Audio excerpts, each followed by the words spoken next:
everyone. Welcome to my channel. Welcome to another quick guidance video. I am Chavi Gupta, your online mentor. In this particular video, I will be talking about a little more detail about consulting interviews. Now, the main purpose of this video is to show you how the sheet that the interviewee uses to solve a case study looks like.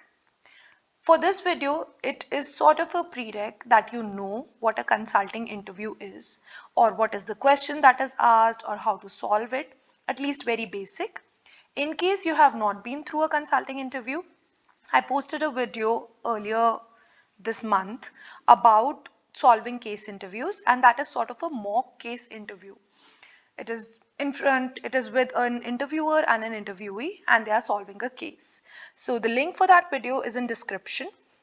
To watch this video, please watch that video first so that you know what exactly a case interview is like, and you will be able to learn a little more about how to structure your page at the interview. So let's get started.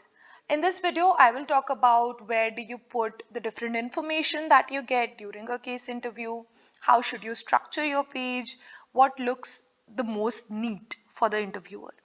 The reason why this is important is that one, you should not get confused during your case interview ever, that you are unable to, find the information that you had written down somewhere, or it has become very, very confusing. Secondly, interviewers generally keep this piece of paper with themselves to just evaluate or maybe reflect on your interview later. And hence, it is even more important to ensure that this page tells almost everything about your interview to the interviewer later on. Along with telling you about the page, I will obviously go through some basic steps that people take while solving a case. So yes, please watch the sample case interview. The link is in description before getting started with this video. Okay, so let's get started with exactly what do you do. First of all, what you're given is that you are given a question statement that say some X company, their profits have been declining. What is something that you should do? Okay. When you get that statement, the first thing that you do is that you write your problem statement at the top. Now, when you write your problem statement at the top, you should mention everything like, revenue is declining or profits are declining. You should write since when they are declining, maybe last 6 months they are declining from. You should also write how much they are declining. So just ensure that you capture all the numbers possible to ensure that you capture the problem statement entirely. Along with this, you should also write what is the objective of this problem for you. Do you have to find out why you are solving this? Do you have to give some recommendations, or if there is some other objective? So you should use this top line to write down your problem statement in a very short form, but still capturing all the information, and then also writing the objective of what is expected out of you in this particular case interview. Okay. Once you have done that, the second step of a case is asking some preliminary questions about a little more about your client, a little more understanding a little more about what the business does, and just helping you solve the problem. What I generally do is ask these prelim questions and write those answers over here. I sort of create a left pane for the same. Now in that also, in prelim questions, I would try to segregate the type of questions that I'm asking. For example, if there are any company operations related questions, I'll ask all the company related questions. Where is it located? What exactly are the products? Where in the value chain does the company lie, and so on. So there'll be multiple prelim questions around the same. Along with that, I might ask some questions about industry. So whether this is happening with the entire industry, who are the major players in the industry, etc., etc. So this is what I would generally ask in the prelim questions, just understanding a little bit more about the company, about the industry, just helping you solve the problem a little better. Try to, just write down all of your prelim questions over here. You can extend the width of this line in case you need, and this you will know by giving more and more mock interviews. So once you give more and more mock interviews, you will know your shortcuts, you will know what you're writing where, you will know how much space you need, etc. So this is something that you should try to gauge in your mock interviews. Now, once you have the prelim questions, you have the problem statement, you have the objective, etc., then the next thing you will do is sort of dive into your framework. So, for example, if your overall profits are declining, you would want to write like profits are a part of, they are revenue minus costs. So, the reason of profit declining could be the revenues declining or cost increasing or both of them. So, this is sort of your framework space. Everything apart from the top line and your left hand side, left pane, would be your framework space. Now, what is most important in your framework is obviously you need to keep everything bucketed. Like try to divide everything in a very calculative manner. For example, revenue could be number of customers and sale per customer, and then when you get into customers, you can just deep dive a little more about it.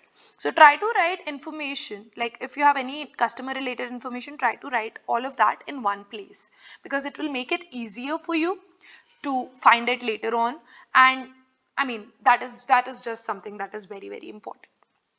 Now, when you're solving the case interviews, and if you have solved a few or if you have looked at a few, you realize that sometimes you need to go through the value chain or a customer journey. I'll also quickly tell you why it is important. Suppose that someone's number of customers are declining. What you essentially do is you see the customer journey. Maybe you are an electronics store, okay, an offline electronics store. So first you will say, okay, are my customers, do they know about my store and are they able to find it? Are they able to get the products that they really want? How is their journey inside the store? And then what do we do afterwards? How is our customer service later on? Do we give installations? Do we give anything else, warranty, etc.? So this is sort of a customer journey in an electronic store.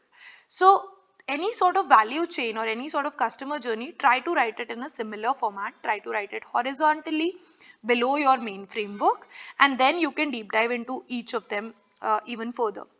Do we advertise enough? Is our store accessible enough, etc., etc.? So this is what you will do in each of the different different journey steps. And once you have figured out that what exactly is the problem with your customer journey, you will sort of highlight it in some way. You will either circle it, either underline it, or do something so that you know what is important or what is your key finding. So what I would generally do is that, okay, there's a problem with customers, would highlight it. Overall, all customers are declining. Okay, that is an insight. Then we'll go through the journey and then we'll see, okay, it is because of customer service. So we'll highlight it. This helps you know where the case is going. This helps you also synthesize or summarize the case towards the end. Okay. Now, once you have solved the case of, or generally, solve the problem of why, then you should go back and write down your recommendations. My specific space for recommendations is generally the left pane, whatever space is left. If there's no space left, then you can just create like any sort of box and write your recommendation specifically over there. Okay, so this is what your overall sheet should look like. Few things that are very, very important obviously is it should look very neat. Anyone by looking at it in like 2 minutes should be able to understand what you have done. So while feel free to use some abbreviations, like revenue is R and profits is P, but try to not write so many abbreviations that you just get confused. That said, do not also write entirely full words everywhere, because that will waste your time. You are solving this live with an interviewer, so you need to keep up the pace that you have to solve the interview in the in the allocated time. So ensure you are not always writing customers, or you are not always, even recommendations I would not write like this. I would just write probably recommendation. So just try to find those obvious short forms of your words for this. Another thing would be, feel free to use 2 pages. Sometimes what happens is our framework just extends a little bit and you might want to write down this entire journey, and this you can write on a second page. It is okay to ask for another page. That said, you should try to solve all of your problems in A4 size sheets, just, just solving it like this. And more you practice this entire structure, the better it will be for you in the final interview as well. And yeah, I think the best litmus test would be that you just give this sheet to someone and ask them to understand this in 5 minutes. If they are able to, then I guess you are sort of in a good structure, you are writing things at the right place, you are bucketing all of them as needed, your language is not very confusing, and you are highlighting what you need to. So that is what is most important. I think that was it from my side. In case you want to keep a sample, feel free to take a screenshot of this particular page, and you should try to use it, as much as you can in all of your case interviews. Hope that this helps you with your case interviews, your consulting case interviews. I will also be posting more and more sample cases like I did last time. So please feel free. Do check out the videos that are there in link below. I have also done another live case in a workshop with LSR. So yeah, I think that will be really helpful. With that, thank you so much. I will see you again on Sunday to do the live Q&A session. So see you on Sunday, 7 p.m. Take care, everyone. Bye.